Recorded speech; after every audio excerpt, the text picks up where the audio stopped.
All right, we got the Camelot Kings. Now, this is a team, I think, that got constructed in a very similar way to how you would construct a super team. You kind of get all these bits and pieces from different areas, from different teams, and then stick them all together.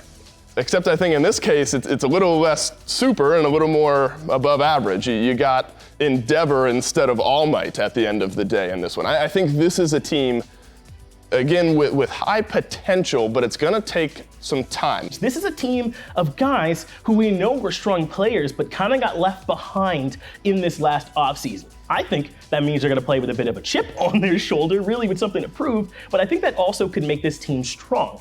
As long as they're able to clean up some of their, what I think are weaker players. Genetics is a guy who had trouble staying in the SPL last year. As long as he can play at a consistently high level, there's no reason this team can't be good, right? There's no reason this team can't be a top 4 team competing for the entirety of the year because we know they got the talent.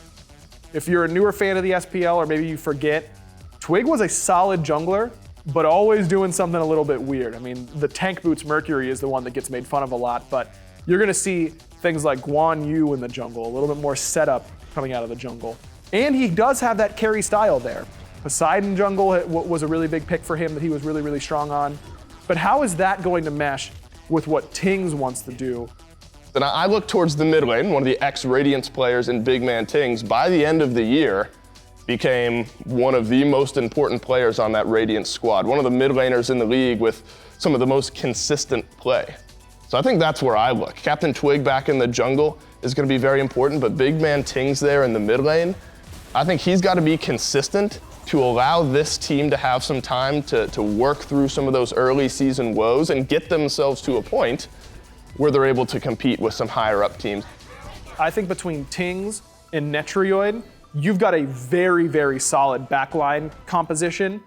As long as the front line can facilitate for those two, I think the Kings can do really, really well, because I really think that Tings and Netrioid are premier players in their roles.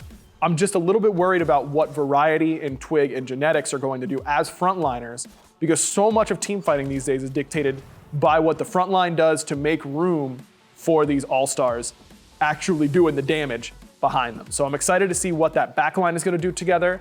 How well can Twig, Variety, and Genetics actually allow those guys to do their job is going to be the thing I'm looking for.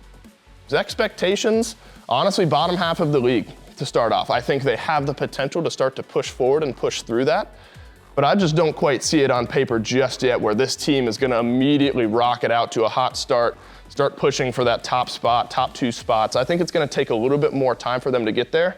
I think Captain Twig is going to grow back into his jungle role, but I think Big Man Tings maybe has the most important role to play on this team, and that's just keep doing what you've been doing, my man. Let's play consistent, let's get our team over that initial hump and get ourselves into a position where we can compete. I want to see how this team does. I'm actually really excited to watch the Kings, even if I'm not fully convinced right now that they're going to be a #1 team. I think they are maybe a dark horse, even though they've got a lot of really strong names behind them. I think this is a team that could very well find themselves in the bottom of the league just because they don't mesh together, maybe personalities clash.